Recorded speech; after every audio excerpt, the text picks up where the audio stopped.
Tough time for the blacks.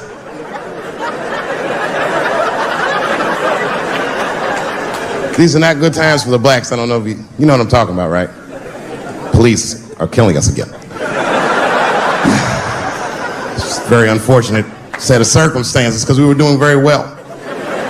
You know, America has a racial hot seat. I think we can all agree that that's the truth. And we can also agree that that hot seat is traditionally occupied by African Americans in general, African American men in particular. Although I can see that in recent years, that seat has been occupied by Mexicans, and I dare say Arabs. And we, the black Americans, would like to thank you both for your sacrifice and your struggle. We needed a break. We needed a goddamn break. We all go through something, but at least I can leave my backpack someplace. If you Arab and forget the backpack, you got about 20 minutes before they send that robot to blow your shit up. Fuhad. Now ISIS is #1 on the terrorist charts. And ISIS is fucking scary. Because if ISIS catches you, they're going to cut your head off. That's what they do. I've seen them do it on YouTube. It was fucking awful. He looked right in the camera and say, "Obama, I am back." I saw that shit. I said, "Oh my God." Don't like.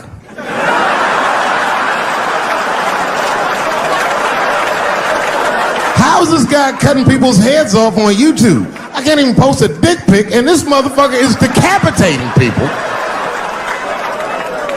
I'm gonna have to change my settings.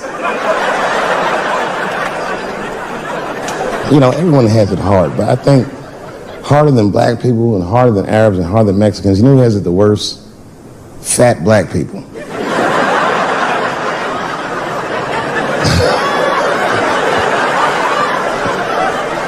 It's hard for white people to understand, but that's what I'm saying is very true. Fat black people have a really rough road because all manner of things kill white people, but you know what kills more black people than anything, more than police and terrorism? Salt, nigga, regular. Here, white people are getting Ebola cures and shit, and meanwhile, I'm dying from fucking the flavoring.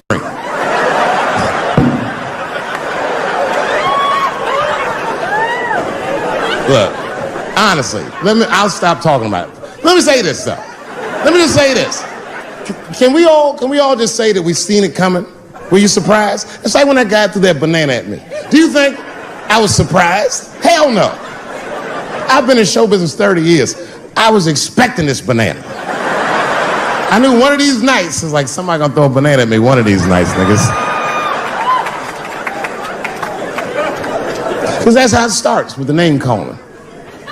Like that Paula Deen. Remember Paula Deen got fired from the Food Network?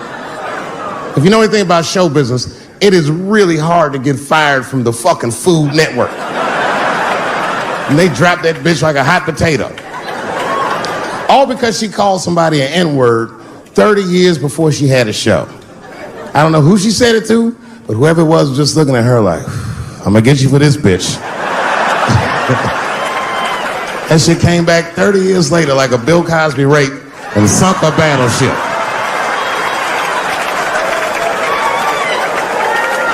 And every black person was mad, but we weren't like that mad. I was just like, well, how's this bitch gonna call me a nigga when she taught me how to fry chicken? That's not fair.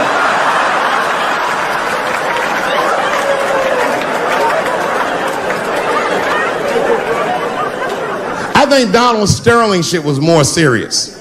Remember Donald Sterling? He used to own the Clippers, and then he got caught on a secretly recorded tape saying some very unsavory things about African Americans.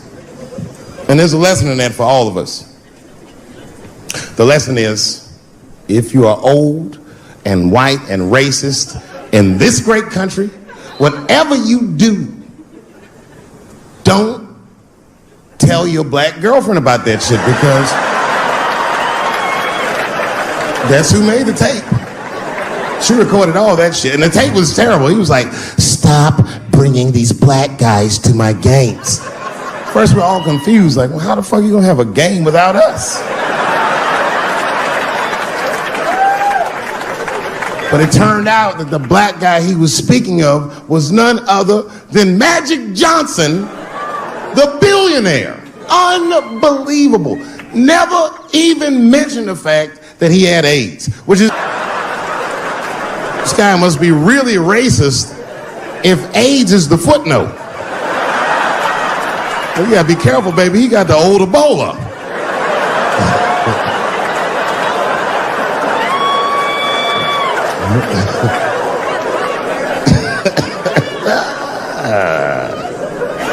You can say what you want about that girl, but I'm gonna tell you right now, she is a goddamned hero. Because you might have thought these things were happening before, but now you can see it all in front of you without a shadow of a doubt. That shit actually went down. She sucked that old guy's dick. She really took one for the team on that one. That's really gross. This dick is like 80 years old. It's like tasting history. Like 5 wars on it, civil rights movement, the Great Depression. This guy's been fucking from 40 years before Bill Cosby's first rape. This is a very old man. It's a very old penis. But all that shit is still, it's just name calling.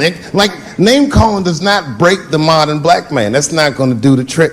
I don't give a fuck about that. Like, if I went to Kentucky Fried Chicken, Ku Klux Klan hood on top of their head, what do you think I'm gonna do in this day and age? Run out Kentucky Fried Chicken? Not if I'm hungry. I'll go straight to the front. Hey man, let me get a 2-piece. I don't give a fuck what he says. You want a biscuit with that, nigger? I thought it came with a biscuit. What's all this attitude? I want a 2-piece. Chop, chop. You know what it is. But I'm not going to be mad. Why would I be mad? He's the one that's got to work at Kentucky Fried Chicken, not me.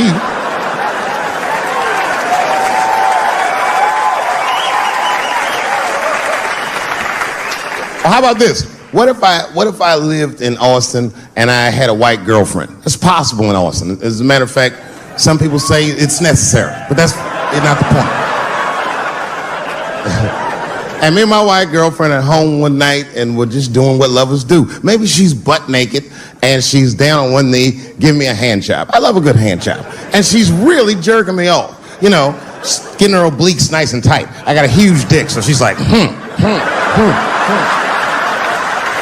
And I'm like, wow, this really feels wonderful. I think I'm gonna come. Nigger. I know, that's a tough one. But what do you think I'm gonna do? Hey!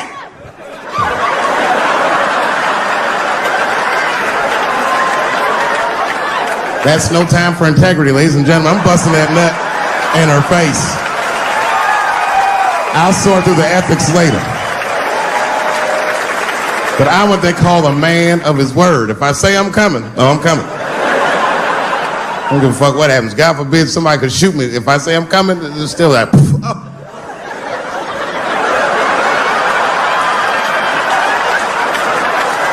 Doesn't mean I like getting shot.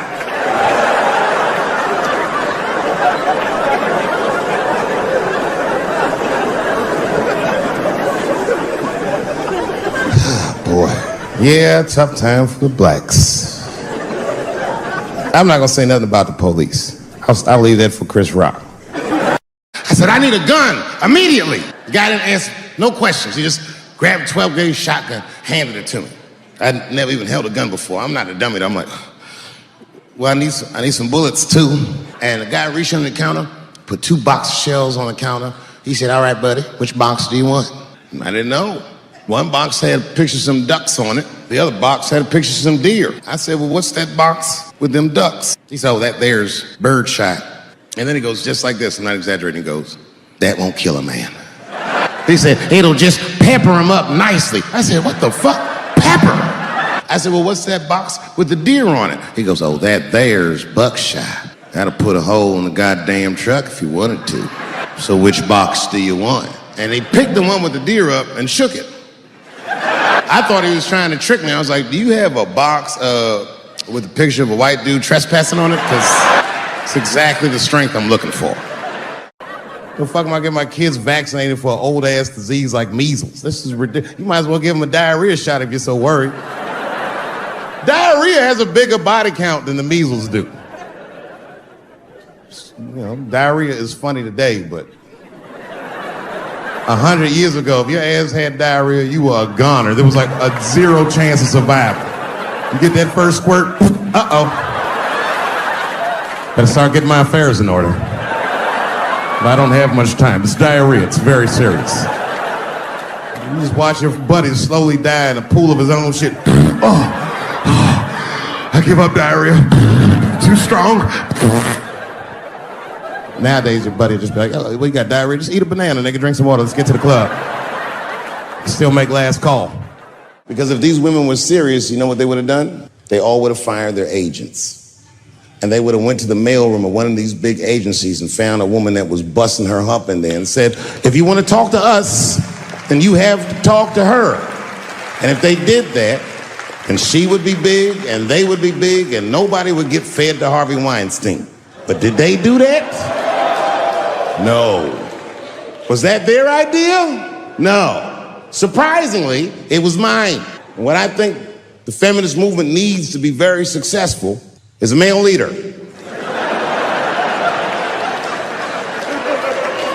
I'll do it. I will. I will lead you women to the promised land. I will make sure you get equal pay for equal work. I will make sure that nobody harasses you or fucks with you on the job. I will protect all of your interests. And all that I ask for in return is that you suck my dick. You know, everyone has it hard, but I think harder than black people and harder than Arabs and harder than Mexicans, you know who has it the worst? Fat black people. It's hard for white people to understand, but that's what I'm saying is very true. Fat black people have a really rough road, because all manner of things kill white people, but you know what kills more black people than anything, more than police and terrorism? Salt, nigga, regular ass table salt. Here, white people are getting Ebola cures and shit, and meanwhile, I'm dying from fucking the flavoring.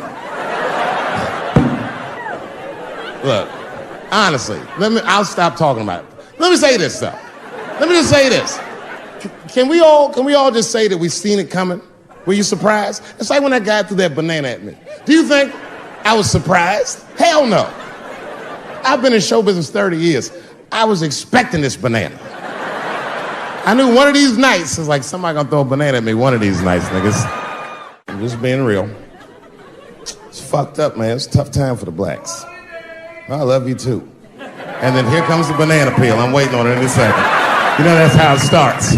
I saw in the paper today that the guy that threw the banana at me got arrested again because he threw a banana at another motherfucker in a bar in Santa Fe. Look it up online after the show. He actually did that. And that guy was black too. I'm just saying. And you know what a guy said he did it at night? He said, I did it because Dave Chappelle is racist. So, nigga, that's not the best way to handle that if I am racist. What if Martin Luther King just went around throwing tuna casserole on white people? Would that work? Huh? I seen your girl bubbling. She's drunk as hell, buddy. Listen, sir, I don't know what she's saying, but just take my advice.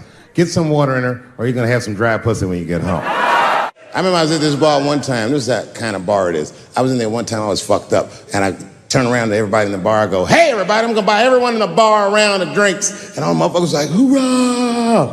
And the bartender knew I was drunk, so she pulled me aside. Mr. Chappelle, are you sure about that? That's going to be $16. Guess who was in the bar? I thought I was seeing things. I looked across the room, and I saw the trans bitch from the picture. I said, what is a trans person doing in a place like this? This is very dangerous behavior. And she was with two big, buff, gay black dudes. I didn't know these dudes, but I know they was gay. If they had a dick in their mouth, they wouldn't look any gayer than they did just sitting there. They had 1980s gay face. You know what that is? Remember in the 80s when gay people looked surprised all the time? You think like Caitlyn Jenner's a bad person. I'm not mad at her for doing it. Not even mad at Sports Illustrated. If I'm mad at somebody, I'm probably just mad at myself. You understand? Because deep down, I know that I am not strong enough to not look at those pictures. And I don't think I'm ready to see what she's trying to show me. So Caitlyn, God damn it, if you go through with this thing, bitch, you better go hard or go home. I want you to go all the way. Hustler style. Do you know what hustler style means, miss? That means spread the lips.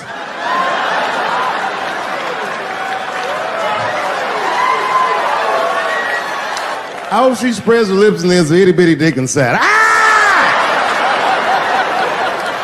The show is behind the curtains. Gender is a fact. You have to look at it from a woman's perspective. Look at it like this. Caitlyn Jenner, whom I've met, wonderful person. Caitlyn Jenner was voted Woman of the Year.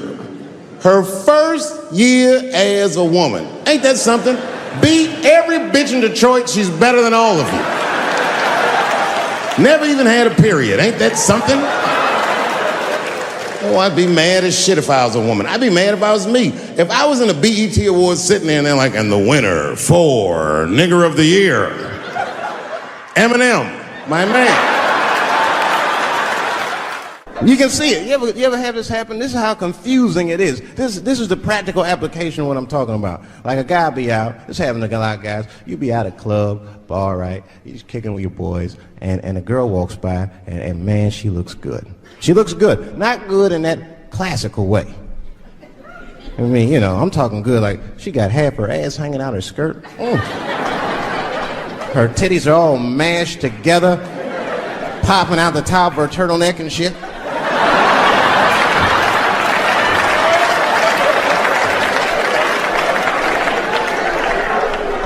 And you with your buddies, right? You with your buddies, you got a couple drinks in you, and you see a girl, you might try to talk to her, this might not come out right. I don't know what you say, but damn, look at them titties! Right? The girl gets mad and says, wait a minute. Just because I'm dressed this way does not make me a whore. Which is true. Gentlemen, that is true. Just because they dress a certain way doesn't mean they are a certain way. Don't ever forget it. But ladies, you must understand that that is fucking confusing. Just is. Now that would be like me, Dave Chappelle the comedian, walking around the streets in a cop uniform. Somebody might run up on me. Oh, thank God. Officer, help us. Come on, they're over here. Help us. I'm like, oh. Just because I'm dressed this way does not make me a police officer. You understand what I'm saying? It's like, all right, lady, fine. You are not a whore. But you are wearing a whore's uniform, I'll tell you that shit right now. Thank you very much for being here. But before I start tonight, I just wanted to read a brief statement that I prepared. I denounce anti-Semitism in all its forms. And I stand with my friends in the Jewish community. And that, Kanye, is how you buy yourself some time.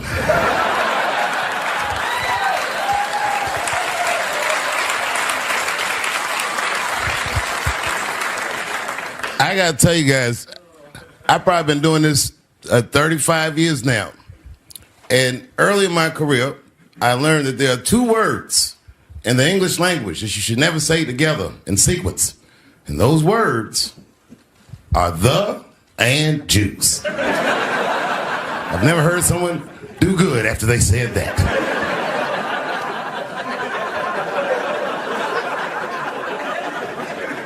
Kanye's gotten into some scrapes before. Normally when he's in trouble, I pull up immediately. But this time I was like, you know what? Let me see what's gonna happen first. Just want to see where this is all going. I can't even remember how it started. Vaguely, I remember it started with a tweet, strange tweet. It was like, I'm feeling a little sleepy. I'm gonna give me some rest, but when I wake up, I'm gonna go DEFCON 3 on the Jews. And then he just went to bed. I was up all night worried. What is he going to do to the Jews?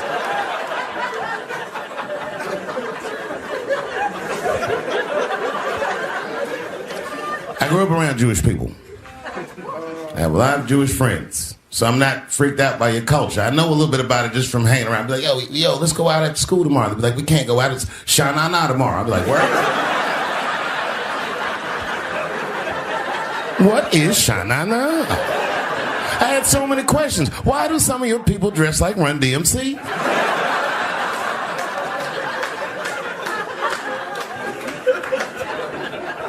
Kanye woke up from that nap, he went right to work. A year ago, I'd seen him on a podcast called Drink Champs, a great show, and it was an amazing appearance. Noriega and them were there, the rappers that I love, and they all had their gold chains and stuff on. And Kanye said, only millionaires wear chains. They said, what? He said, I'm a billionaire. Billionaires don't wear their money on their body. I tucked my chain and I said, oh, snap. That's right.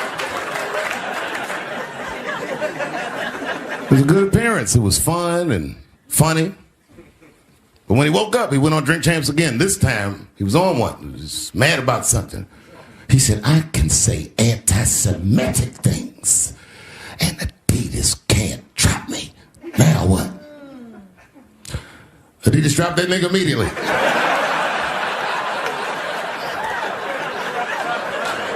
Ironically, Adidas was founded by Nazis. And they were offended. I guess the student had surpassed the teacher.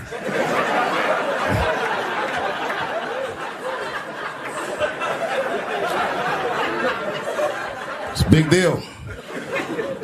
He had broken the show business rules. There's just a rule. You know, the rules of perception. If they're black, then it's a gang. If they're Italian, it's a mob. But if they're Jewish, it's a coincidence, and you should never speak about it.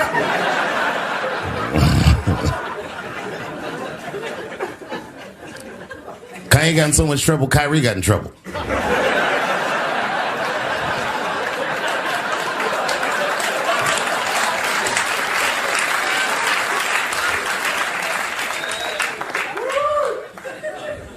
Kyrie Irving posted a link to a movie that he had seen on Amazon. No caption on the post or nothing like that.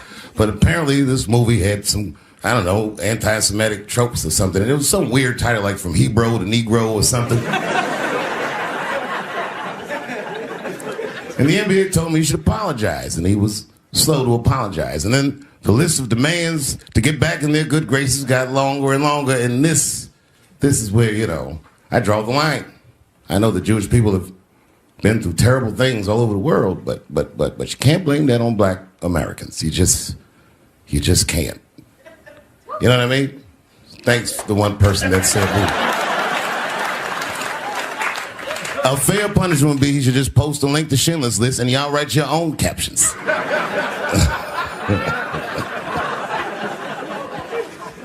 Kyrie Irving's black ass was nowhere near the Holocaust. In fact, he's not even certain it existed.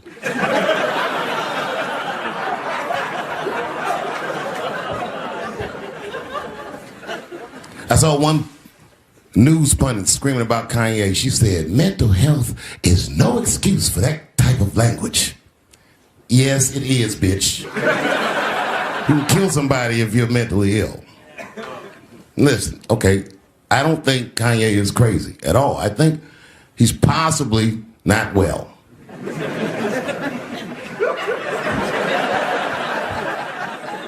Well, I've been to Hollywood. I don't want y'all to get mad at me. I'm just telling you. I've been to Hollywood. This was just what I saw.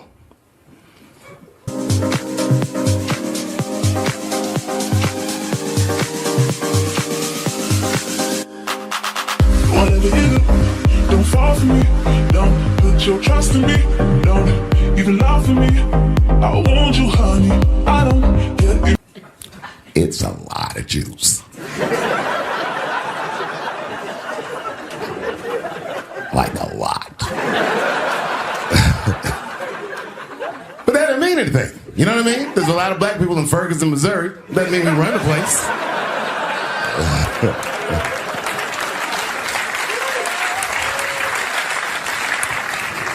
I could see if you had some kind of issue, you know what I mean? You might go out to Hollywood and your mind might start connecting some kind of lines, and you could maybe adopt the delusion that the Jews run show business. It's not a crazy thing to think, but it's a crazy thing to say out loud in a climate like this.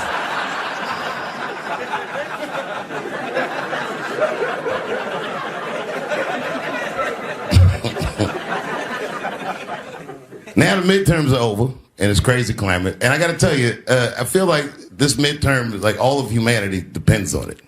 And it's an ominous sign. The most ominous sign of the midterms, I believe, would be Herschel Walker, who I don't want to speak badly of because he's black. But I have to admit, he's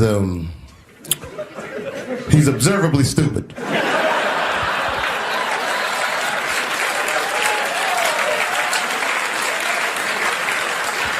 Even when he's not talking, his mouth be open a little bit like.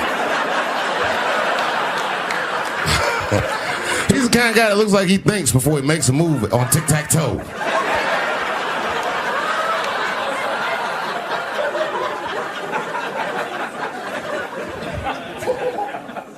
And I'm watching the news now, they're declaring the end of the Trump era. Now, okay, I can see how in New York you might believe this is the end of his era. I'm just being honest with you. I live in Ohio amongst the poor whites. A lot of you don't understand why Trump was so popular, but I get it, because I hear it every day. He's very loved. And the reason he's loved is because people in Ohio have never seen somebody like him. He's what I call an honest liar. Well, I'm not joking right now. He's an honest liar. That first debate, I'd never seen anything like it. I've never seen a white male billionaire screaming at the top of his lungs, "This whole system is rigged," he said. And across the stage was a white woman, Hillary Clinton and Barack Obama, sitting over there looking at him like, "No, it's not." I said, "Now, wait a minute, bro. It's what he said." And the moderator said, "Well, Mr. Trump, if in fact the system is rigged, as you suggest, what would be your evidence?" You remember what he said, bro? He said, "I know the system is rigged because I use it." I said, "God damn." And then he pulled out an Illuminati membership card and chopped a line of cocaine up and did it right into the podium.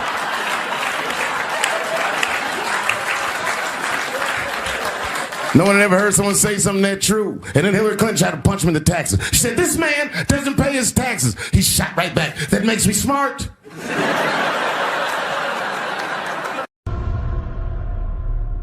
I came back here where I started because I will shoot my final Netflix special tonight.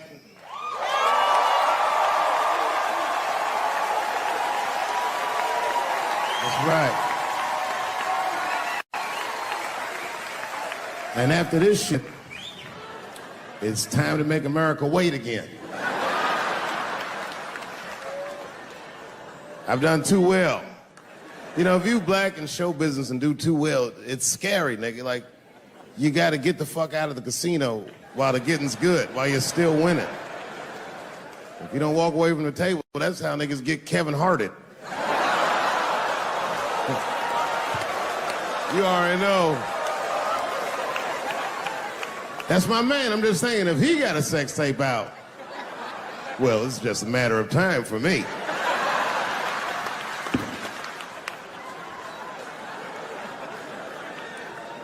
But you know why I be thinking sometimes I want to stop doing comedy?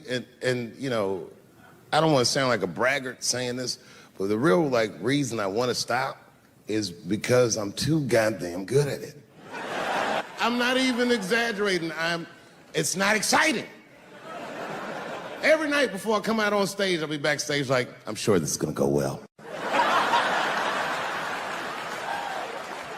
And it always does. I'm so good at writing jokes, and this is not even an exaggeration. I actually write jokes backwards.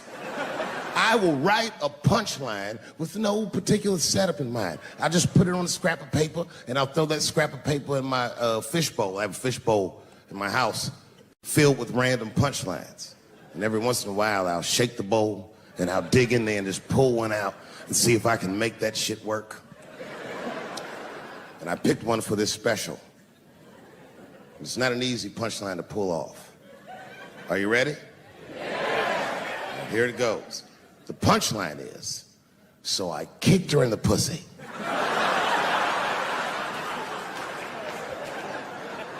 I haven't finished the joke yet.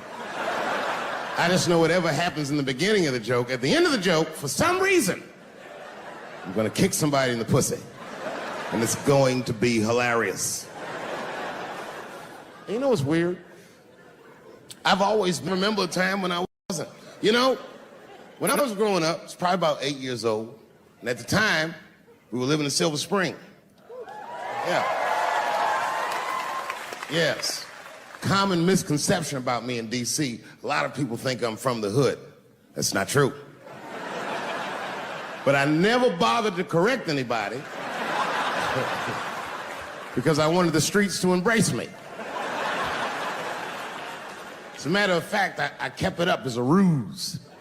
Like sometimes I'll hang out with rappers like Nas and them, and these motherfuckers will start talking about the projects. Yo, it was wild in the PJs, yo. And I'll be like, word, nigga, word. But I don't know. I have no idea.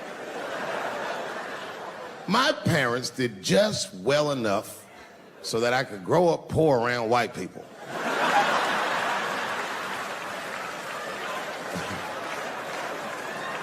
And to be honest, when Nas and them talk about the projects, nigga, I used to get jealous because it sounded fun. Everybody in the projects was poor, and that's fair. But if you were poor in Silver Spring, nigga, it felt like it was only happening to you. I know the pain of that first sleepover at a white friend's house. And you come back home on Sunday and just look at your parents like, y'all need to step your game up. Everything at Timmy's house works. Remember the first time you saw that? In a cold winter, and to be at a white friend's house and see the motherfuckers in their living room without their coats on?